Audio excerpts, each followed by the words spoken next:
vasculitis. El término vasculitis va a englobar un grupo de enfermedades cuyo denominador común es la inflamación de la pared vascular.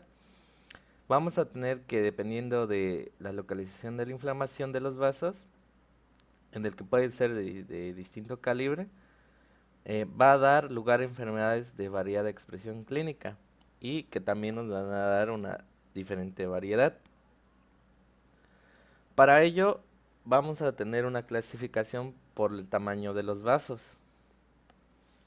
Para los de grandes vasos vamos a tener arteritis de células gigantes y arteritis de Takayasu. Para vasos de tamaño medio, panarteritis nodosa, enfermedad de Kawasaki. Y para los de pequeño vaso vamos a dividirlos en ANCA positivas y negativas. Cuando hablamos de ANCAs, estamos haciendo referencia a que son anticuerpos dirigidos a determinadas proteínas y las vamos a encontrar en patologías específicas. Dentro de las positivas vamos a tener la poliangiitis microscópica, la granulomatosis con poliangiitis, granulomatosa eosinofílica con poliangiitis y vasculitis limitada al riñón. Y en las negativas vamos a tener la vasculitis IgA, vasculitis creobulinémica y vasculitis cutánea leucocitaria. Hablando de la clasificación histológica, vamos a tener que se van a encontrar las necrotizantes o una unión de granulomatosas y necrotizantes. Tenemos que para la arteritis de la temporal o Horton o ceros gigantes van a ver una panarteritis, y mientras que en las granulomatosis y necrotizantes vamos a tener la de Wegener. En la de Takayasu vamos a tener PAM en necrotizantes y Church-Strauss en la granulomatosa y necrotizante. Hablando un poco de la patogenia, vamos de cómo se dan las vasculitis. Vamos a tener que van a intervenir algunos reguladores de la inmunidad, y eso es lo que va a tener relación directa con la expresión de estas moléculas de adhesión. También una sensibilidad retardada a la inmunidad celular va a darnos una implicación de lo que van a ser los granulomas, que van a aparecer principalmente en la vasculitis. Y el depósito de inmunocomplejos de la pared vascular activaría lo que son los factores de complemento y desencadenaría una reacción inflamatoria. Para las vasculitis en general, tenemos que el diagnóstico principalmente puede ser por una biopsia, pruebas de imagen y la clínica.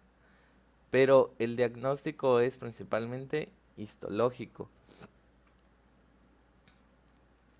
Vamos a tener que podemos tener al grupo de vasculitis necrotizantes sistémicas, en las que incluyen a 4, que serían la panarteritis nodosa, la poliangiitis microscópica, granulomatosis con poliangiitis y granulomatosis eosinofílica con poliangiitis. Estos principalmente en la panarteritis es la única que va a ser de mediano vaso y de ANCA negativa. Vamos a comenzar hablando más a fondo de las enfermedades. En este caso sería la panarteritis nodosa. ¿Y qué tenemos en ella? Pues que se va a caracterizar por una inflamación necrotizante de las arterias de mediano calibre hasta las arteriolas, y va a respetar capilares y vénulas. La lesión característica va a ser que va a haber un infiltrado polimorfonuclear y una necrosis fibrinoide. En la clínica tenemos que puede haber un síndrome constitucional con astenia, anorexia, febrícula y pérdida de peso. Podemos tener una afectación renal y afectaciones reumáticas como artralgias, artritis y mialgias. Una afectación multisistémica que puede ser una púrpura palpable, mononeuritis múltiple o fenómenos isquémicos que a veces pueden ser inexplicables. Para el diagnóstico, pues, ¿qué vamos a encontrar? Una elevación del volumen de sedimentación globular y la PCR más leucocitosis y anemia. Lo que vamos a tener característico de la PAN va a ser la ausencia de granulomas y eosinófilos. Y va a haber una formación de microaneurismas que van a ser apreciables en la realización de una arteriografía. Para el tratamiento, para la mayoría de las vasculitis necrotizantes sistémicas, vamos a dividir el tratamiento en dos fases, una de inducción y una de mantenimiento. Para la de inducción, vamos a administrar corticoides en dosis altas de 1 miligramo kilogramo día durante el primer mes, para luego añadir lo que va a ser ciclofosfamida en el caso de que haya afectación de órganos vitales. El tratamiento de mantenimiento, pues solo se va a llevar a cabo con inmunosupresores, tal como es el metotrexato, acetoprina o micofenolato mofetil. La vasculitis de pequeño vaso o ANCAs positivas nos van a incluir lo que van a ser las poliangeitis microscópica, la granulomatosis con poliangeitis y la granulomatosis eosinofílica con poliangeitis. Mencionábamos que los ANCAs son anticuerpos específicos dirigidos contra ciertas proteínas que nos van a ayudar también en el diagnóstico. Tenemos que para la clasificación los podemos dividir en C-ANCA y P-ANCA, en el que la C-ANCA vamos a tener un patrón citoplasmático y en las P-ANCA vamos a tener un patrón perinuclear. Vamos a tener también que en las P-ANCA van a ser específicas de ciertas enfermedades, como va a ser la granulomatosis eosinofílica, la granulomatosis con poliangitis, enfermedad de Crohn, hepatitis, lupus inducido, artritis reumatoide. Y en otros casos, la C-ANCA, que puede ser muy específica y sensible para la enfermedad de Wegener, en más del 90%. Aquí tenemos una imagen en la que representamos en la imagen A la granulomatosis de Wegener, en la B poliangeitis microscópica y en la C síndrome de Churg-Strauss. Entonces, en la enfermedad de Wegener vamos a tener que principalmente sus manifestaciones clínicas van a ser en la vía respiratoria superior, en la que vamos a tener un tejido inflamatorio en los senos paranasales y va a haber una secreción hemorrágica o purulenta. Y también tenemos que va a haber una destrucción del tabique nasal y va a dar lugar a una nariz en silla de montar que nos va a obstruir la trompa de Eustaquio y nos va a producir al final una otitis media. Va a haber un infiltrado pulmonar cavitado, bilateral y no migratorio. Y en cuanto a la glomerulonefritis, pues no suele estar presente en el momento del diagnóstico, pero puede aparecer a lo largo de la enfermedad. El diagnóstico va a ser con el aumento de la BSG, leucocitosis, anemia, trombocitosis e hipergamaglobulinemia. Va a haber la presencia de ANCA. En la biopsia de la vía respiratoria, pues vamos a obtener granulomas sin vasculitis y en el riñón se va a encontrar una glomerulonefritis sin granulomas. El tratamiento. Pues durante los primeros meses el tratamiento se van a ganar esteroides o corticoides a dosis altas de 1 kilogramo día en el primer mes, y se va a añadir ciclofosfamida, que para luego ir disminuyendo progresivamente. En la arteritis de células gigantes o arteritis de la temporal, tenemos que su clínica principalmente va a ser pérdida de peso, astenia, anorexia, atralgias, febrícula y malestar general. Vamos a tener cefalea y manifestaciones oculares, claudicación mandibular y polimialgia reumática. En las manifestaciones oculares, pues, se va a producir por la oclusión de las arterias oculares orbitarias, y pues esto nos puede llevar a una neuritis óptica isquémica, y la claudicación mandibular pues llega a producirse en más del 60% de los pacientes y se manifiesta como una pérdida del gusto o dolor en la lengua. El diagnóstico pues va a ser con el volumen de sedimentación y la PCR, que están elevadas. La anemia es también un hallazgo frecuente. Se trata de una anemia principalmente de trastornos crónicos. Para el tratamiento tenemos que van a ser con corticoides y la dosis igual de 1 kilogramo día durante el primer mes o primeras semanas. Y en este caso, si existe una afectación ocular, se suele realizar inicialmente lo que van a ser 3 bolos de 1 gramo de metilprednisolona 3 días seguidos, para posteriormente continuar con el de 1 kilogramo día.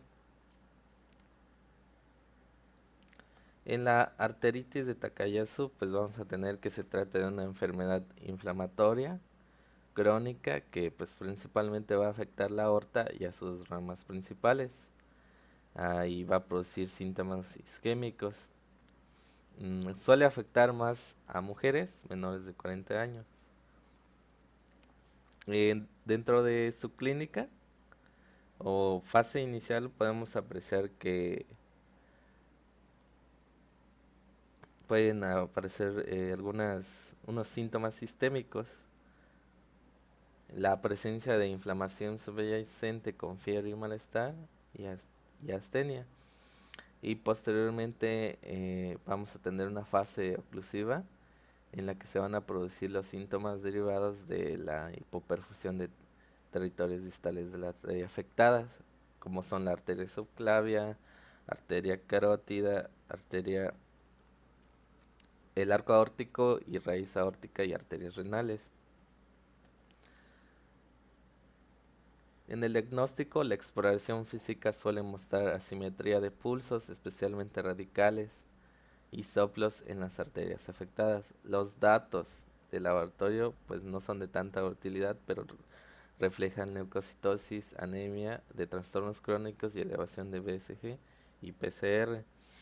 Para el tratamiento se realiza con corticosteroides a dosis altas, y ocasionalmente se debe agregar un inmunosupresor como es el metotrexate o metotrexato. Tenemos una vasculitis que es por inmunoglobulinas tipo A o púrpura de Cholin-Henoch.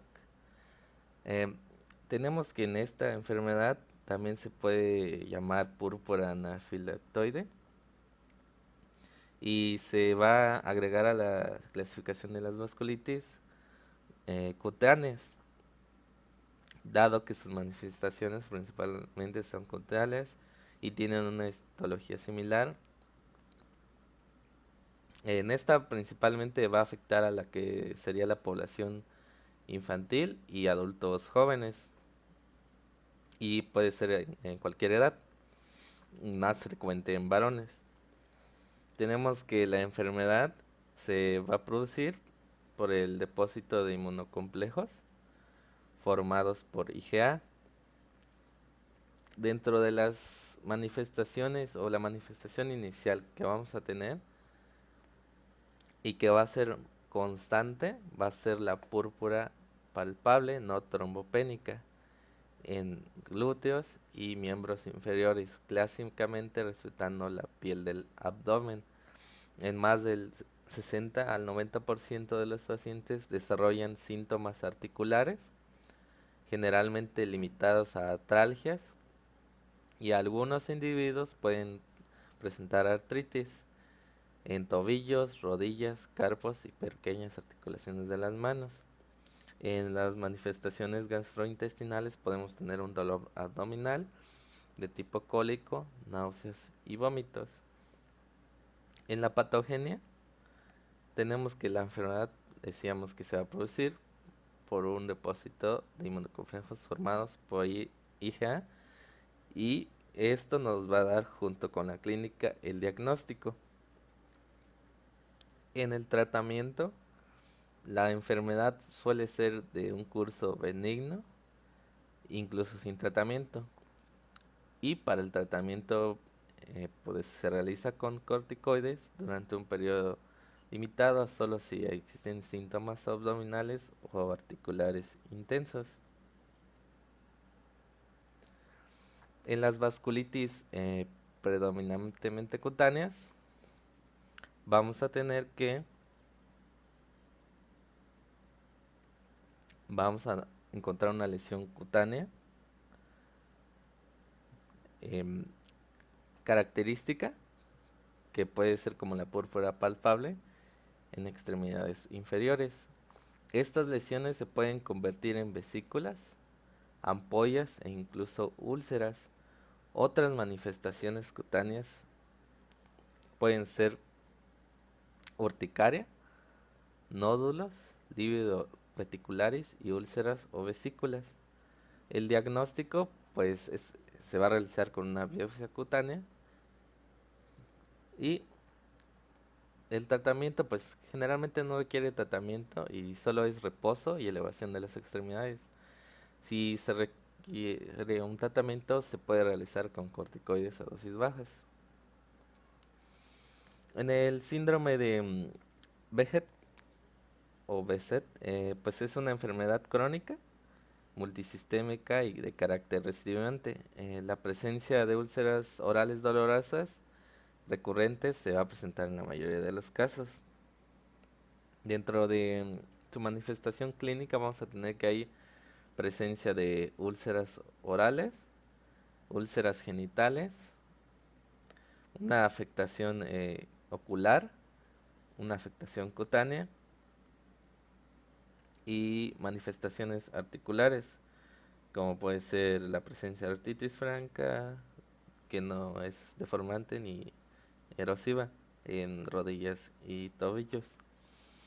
El diagnóstico pues va a ser al encontrar úlceras orales recurrentes. Y para el diagnóstico pues tenemos unos criterios diagnósticos que con dos de los siguientes podemos hacer el diagnóstico, que serían úlceras genitales, lesión ocular como uveitis posterior o anterior, lesiones cutáneas como eritema nodoso y foliculitis, y un fenómeno de patergia positivo. Las úlceras orales pueden tratarse con corticoides tópicos, colchicina o corticoides orales. Y cuando hay una afectación articular, pues se puede manejar con AINE o corticoide en dosis baja, o cuando hay afectación grave del sistema nervioso central. La complicación más grave pues es la uveitis posterior, y en este caso se va a tratar con ciclosporina y metotrexato. En la vasculitis creobulinémica, pues vamos a hablar de la definición de qué es una criobulina. Pues son inmunoglobulinas que van a precipitarse de forma reversible con la exposición al frío. En este caso no todos los pacientes con crioglobulinas en sangre pues van a desarrollar una vasculitis creobulinémica. Tenemos una clasificación según el tipo del que se encuentre en el paciente. Por ejemplo, el tipo 1 o no mixta, pues van a estar constituidas por una sola inmunoglobulina monoclonal, que es la IgM, y se asocia a discrecias de células sanguíneas, especialmente mieloma o macrobulinemia de Waldenström. El tipo 2 o mixtas, constituidas al menos por dos clases de inmunoglobulinas, van a ser típicamente una IgM y una IgG.